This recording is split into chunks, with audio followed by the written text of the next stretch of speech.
Welcome to Venba moms kitchen.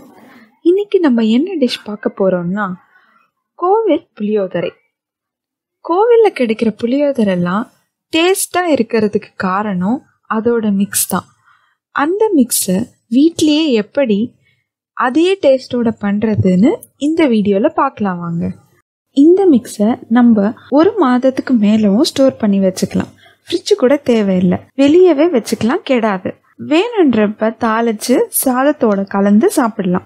நான் எப்போ செஞ்சாலும் நிறையவே செஞ்சு எடுத்து வச்சுக்குவேன். 2-3 டைம்ஸ் யூஸ் பண்ணிக்குவேன்.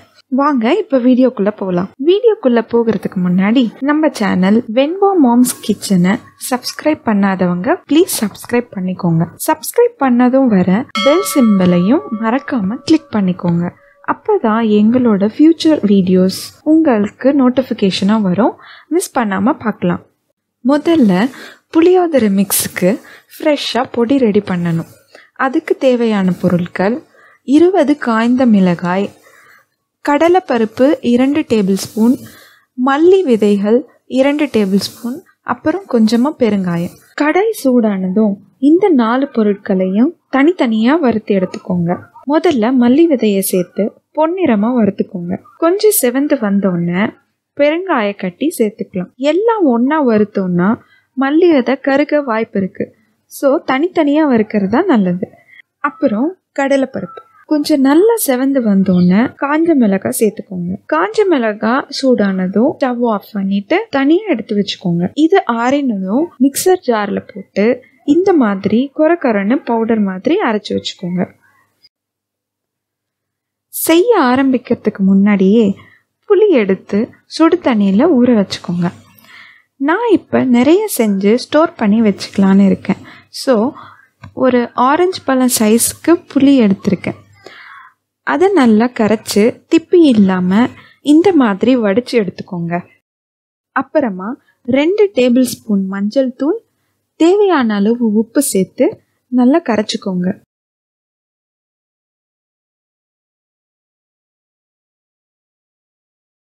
இப்போ புளி கரைச்சலை ரெடி பண்ணிடலாம். கடாய் சூடானதும் 2 டேபிள் ஸ்பூன் எண்ணெய் சேர்த்துக்கோங்க. அப்புறமா 1 டேபிள் ஸ்பூன் கடுகு. கடுகு நல்லா பொரிஞ்சு வந்தோடனே நம்ம இப்போ ரெடி பண்ணி வச்சுருந்த புளி கரைச்சலை அதோட சேர்த்துக்கோங்க. இது நல்லா கொதிக்கணும். இது நல்லா கொதிச்சு திக்காகிறதுக்கு குறைஞ்சது 15 to 20 நிமிஷம் தேவைப்படும். நல்லா கொதிக்க விடுங்க. எண்ணெய்லாம் நல்லா பிரிஞ்சு வரணும்.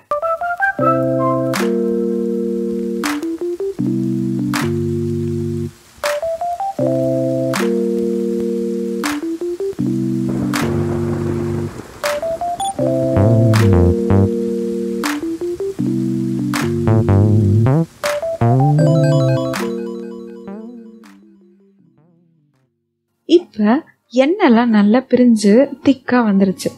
இப்போ நம்ம ஸ்டவ் ஆஃப் பண்ணிட்டு நம்ம அரைச்சி வச்சிருக்க பொடியை இதோட சேர்த்துடலாம். சேர்த்து நல்லா கலருங்க.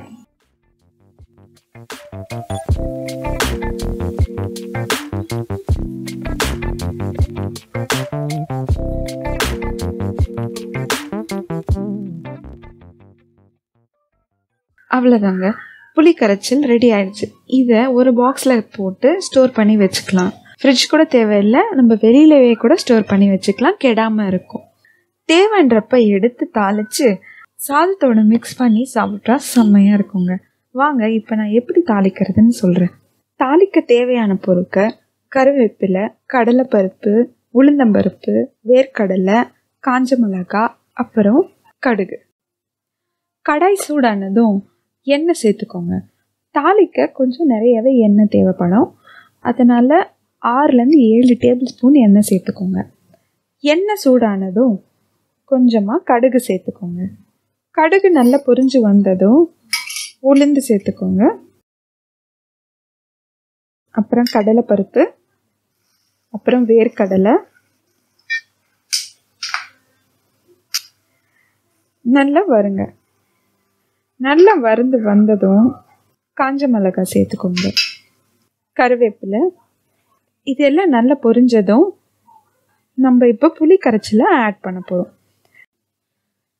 நான் இப்போ 4 பேருக்கான மிக்ஸ் ரெடி பண்ண போகிறேன். ஸோ அதனால் இந்த புளி கரைச்சல் 3 டேபிள் ஸ்பூன் ஆட் பண்ணுறேன். அவ்வளோதாங்க, இந்த மிக்ஸ் ரெடி ஆயிடுச்சு.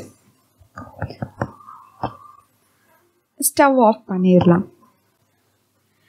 சில பேர் பருப்பெல்லாம் புளி கரைச்சல் நம்ம கொதிக்க வைக்கும் போதே சேர்த்துருவாங்க. அப்படி சேர்த்தோன்னா அந்த பருப்பெல்லாம் மொறுன்னு இருக்காது. இந்த மாதிரி ட்ரை பண்ணி பாருங்கள்.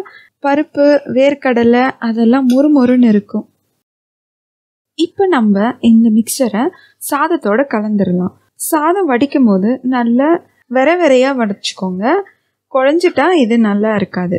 கிளறும் போது நல்லா பொறுமையாக கிளறுங்க. சாதம்லாம் உடையாத மாதிரி பொறுமையாக கிளறணும். உங்களுக்கு புளிப்பு டேஸ்ட்டு பத்தலைன்னா இன்னும் கொஞ்சம் சேர்த்து கிளறிக்கலாம். அவ்வளோதாங்க, நம்ம கோவில் ஸ்டைல் புளியோதரை எப்படி பண்ணுறதுன்னு பார்த்தோம். இதை உங்கள் வீட்லேயும் ட்ரை பண்ணி பார்த்து உங்கள் கமெண்ட்ஸை எங்கள் கூட ஷேர் பண்ணிக்கோங்க. இந்த வீடியோ பார்த்ததுக்கு ரொம்ப நன்றி.